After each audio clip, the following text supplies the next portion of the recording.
Allah Subhanahu wa Ta'ala itu merencanakan kehidupan kita, teman-teman. Kita cuman perlu menjaga masih on the track apa enggak nih. Kita cuma perlu ngejaga kita ini masih di garis yang Allah ridhoi atau enggak. Kalau masih di dalam garis yang Allah ridhoi, biarkanlah Allah yang mengarahkan kemana. Pokoknya jangan sampai ngelanggar aja, jangan sampai keluar batas aja. Dan insya Allah jalan itu nggak akan membawa kita kepada kehancuran atau kerugian. Nggak mungkin. Allah yang merencanakan. Mungkin adegan yang memicu kita untuk melangkah itu kadang-kadang sesuatu yang gak nyaman. Kayak misalnya Musa, adegannya insiden pembunuhan, tiba-tiba hijrah ke Madian. Bisa aja insiden kayak gitu terjadi, bukan maunya kita, takdir Allah. Tapi dibalik semua hal-hal yang kita anggap sekarang musibah, nanti malah kita mensyukurinya. Sekarang kita menganggapnya musibah, someday kita akan menganggapnya sebagai nikmat, rahmah. Kita aja yang belum mengerti. Jadi musibah dengan nikmat itu sebetulnya adalah persepsi kita. Kalau kita memahami kebaikan di dalam musibah, kita akan menyebutnya bukan musibah, itu rahmat. Tapi kalau kita nggak ngerti, kita nyebutnya musibah. Sama kayak misalnya, aduh judul ini ditolak sama dosen pembimbing, sehingga kita harus ganti judul yang baru. Kita anggap itu musibah kan? Padahal justru judul yang kedua, yang kemudian kita jadi lulus dengan sidang nilai cum laude, lewat judul yang kedua itu, itulah yang membuat kita mengerti sesuatu yang kelak akan bermanfaat buat kita. Judul pertama mungkin tentang apa, judul yang kedua sesuatu yang lebih aplikatif, sesuatu yang lebih dibutuhin sama masyarakat. Sehingga kadang-kadang kita pernah nulis skripsi, tesis, disertasi tentang judul itu, kita jadi expert di bidang itu, sehingga suatu saat kita lebih dibutuhin oleh masyarakat daripada kita tadinya pakai judul yang pertama. Kita tinggal angle berpikir kita yang mana nih? Mau ngelihatnya dari angle hikmah atau mau ngelihatnya dari angle musibah. Musa kecil pas bayi cabut jenggotnya Firaun, itu sebuah insiden.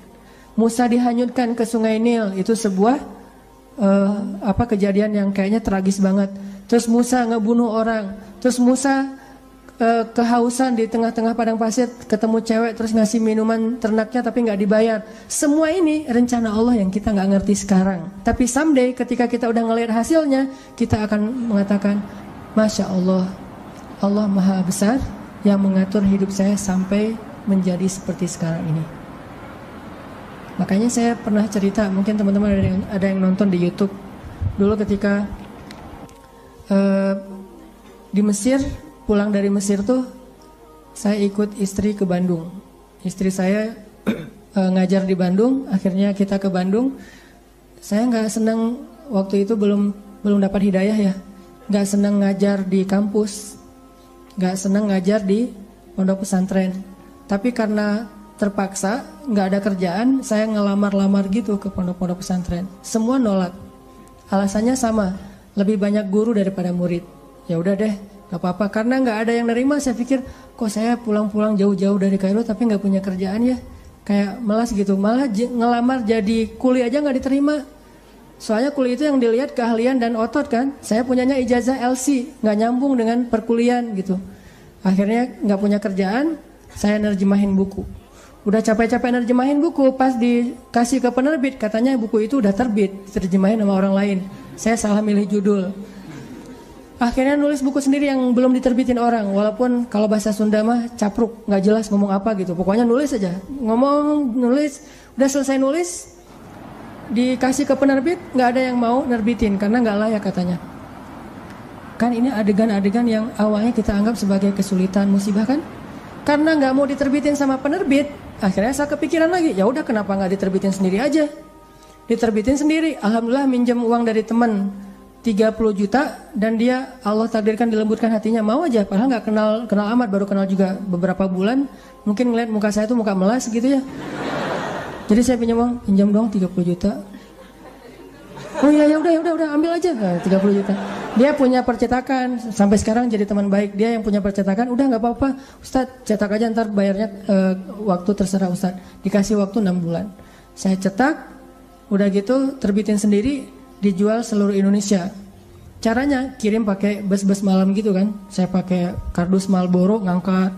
Jadi saya penulis, saya kulinya, saya direktur penerbitnya, pokoknya sendiri aja semuanya. Ngangkat di jalan raya, nih saya mau ngirim buku. Oh, buku siapa? Ada tuh orang yang nulis bagus tulisannya gitu.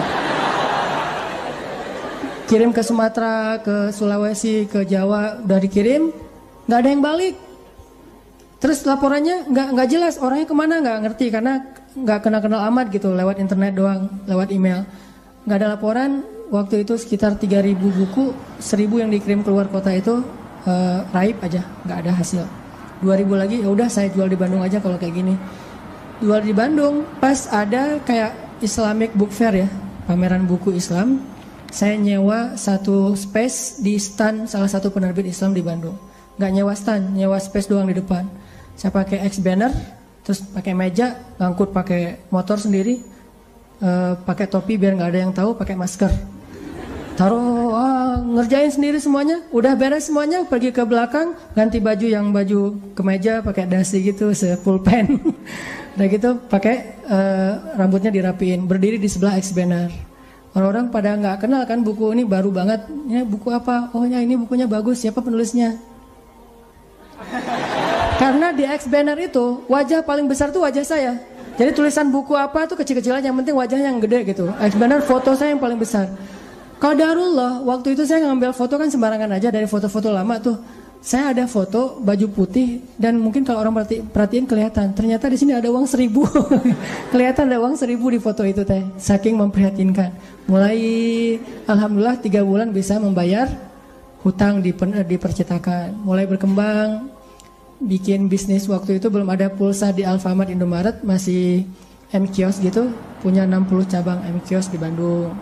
Mulai masuk ke jual beli mobil bekas, masuk ke properti. Terus ujung-ujungnya alhamdulillah balik lagi kepada habit yaitu dunia dakwah.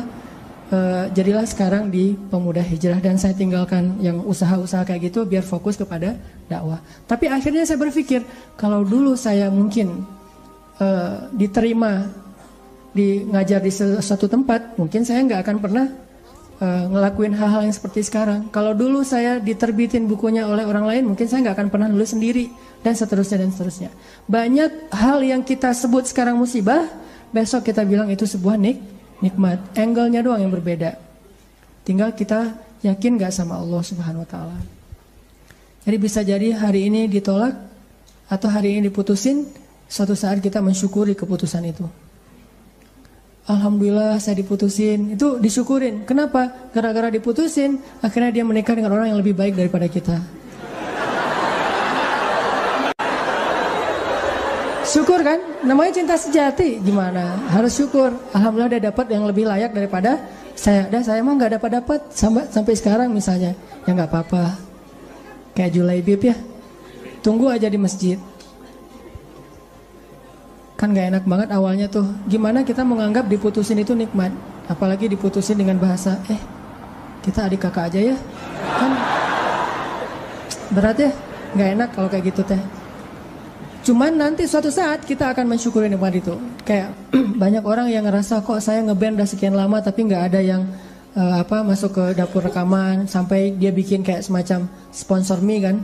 Dia ngeband terus bikin arrangement lagu. Dia posting di YouTube, diupload di YouTube supaya ada yang sponsor, ternyata nggak muncul. Anak skate dia ngetrik tapi nggak ada yang jadiin dia brand ambassador brand tertentu. Akhirnya dia upload di YouTube ngetrik kickflip yang model baru apa gitu mungkin, atau no comply gitu, dia nggak ngetrik tapi bisa terbang-terbang. Berharap ada yang sponsor, ternyata belum. Apa yang hari ini kita anggap sesuatu yang kayak kekalahan, satu musibah, satu kesulitan, suatu hari nanti ketika kita paham, kita akan mengatakan itu nikmat. Dengan satu syarat, gimana pun kondisi yang kita alamin sekarang, jangan keluar dari jalur yang Allah ridhoi. Itu aja syaratnya. Makanya kan saya bikin tagline banyak main, banyak manfaat. Saya nggak berani bilang nggak punya dosa, karena itu namanya tazkiyatun mentazkiyah diri sendiri. La tuzakku anfusakum. Janganlah kalian menganggap diri kalian suci. Tapi maksudnya sedikit dosa ini tinggalkan dosa. Kenapa? Karena kalau kita udah ngelanggar, gimana pun kita sekarang lagi dapat nikmat banyak, terus kita melakukan dosa yang Allah nggak suka, nikmat itu bisa berubah musibah. Sebaliknya, ada musibah, kita masih on the track, musibah itu bisa berubah menjadi nikmat. Syarat yang Allah minta dari kita cuma satu itu, jangan melanggar, jangan bikin dosa, jangan ngecewain Allah Subhanahu wa taala. Itu doang. Udah gitu bertahan aja, Allah kasih kejutan-kejutan yang sangat banyak dalam hidup kita. Saya punya teman orang Padang. Dia ikut tes akademi kepolisian. Dari sekian banyak yang ikut tes, 50 orang yang keterima, dia salah satunya. Terus karantina 50 orang ini. Tes ujian yang kedua, dari 50 orang ini cuman dia sendiri yang gagal. 49 orang tuh lulus tes kedua. Akhirnya dia pulang ke kampungnya dalam keadaan malu. Karena udah malu banget, dia hijrah ke Jakarta. Awalnya ke Bandung terus ke Jakarta. Di Jakarta alhamdulillah setelah sekitar 8 tahun dia bisa survive, bahkan sukses. Sekarang dia punya beberapa outlet di Tanah Abang, punya pabrik di Bogor, dan punya omset sebulan itu gak kurang dari 1 M. Dengan keuntungan kurang lebih 40%, jadi 400 juta lah profit bersihnya sebulan. Kalau lagi lebaran atau Ramadan itu bisa 3 kali lipat. Nah pas sudah sukses, dia haji. Ternyata di kampung itu dialah orang pertama yang haji di kampung dia tuh. Dan di kampung itu dikenal dia sebagai anak yang paling nakal, yang kayaknya gak ada harapan jadi orang baik. Ternyata yang pertama haji. Udah gitu dia pulang, sesekali dia pernah pulang ketemu sama temennya yang 49 orang itu. Salah satunya udah jadi salah satu pejabat di kepolisian. Dia ngobrol-ngobrol, ditanya mana yang 48 lagi. Dia bilang, kamu gak tahu kabar mereka? Kabar apa?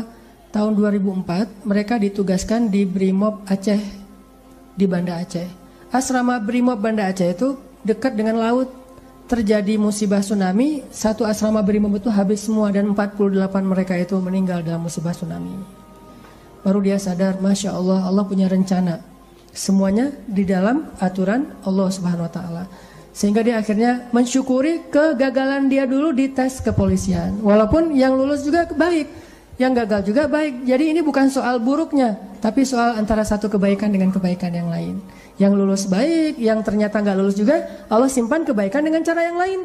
Bahkan mungkin bagi dia sekarang, kalau disuruh pilih, dia lebih milih gak lulus. Kalau dia sekarang udah paham. Dulu dia memilih lulus, dia stres, dia kayak putus asa gitu. Pas ketahuan cuma dia sendiri yang gak lulus. Tapi setelah dia paham maksud Allah, pasti kalau sekarang disuruh pilih, mending dulu kamu lulus apa enggak? Enggak deh, mending kayak gini aja, pasti kayak gitu.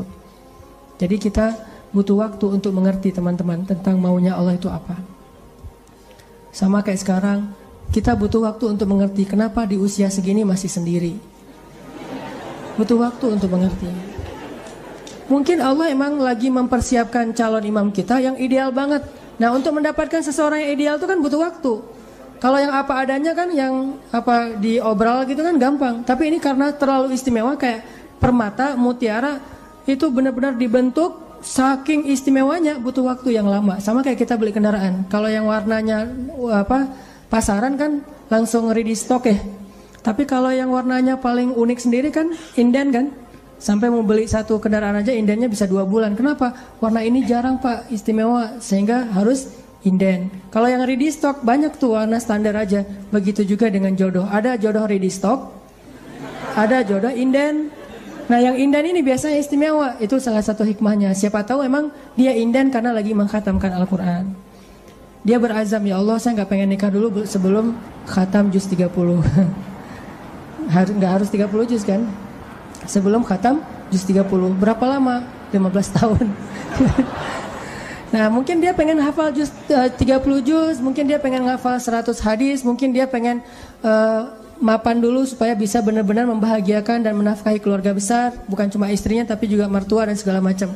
Kita emang akan dikasih oleh Allah pasangan yang istimewa, makanya inden, sehingga kita bersabar. Mudah-mudahan ada kebaikan. La'allahu khair wa ma indallahi khair. Mudah-mudahan di sini ada kebaikan. Apa yang ada di sisi Allah lebih baik. Terus berhusnuzon. Ketemu-ketemu, ternyata emang benar. Wajar kalau kita inden, istimewa banget. Akhlaknya itu luar biasa. Itu yang dialami oleh Khadijah. Nikah, meninggal. Nikah lagi, meninggal lagi suaminya. Kenapa meninggal? Karena Allah lagi mempersiapkan seseorang yang mungkin pas suaminya meninggal, Nabi Muhammad masih kecil. Tapi Khadijah disuruh punya keluarga dulu biar ada yang ngedampingin dia terjauh dari fitnah.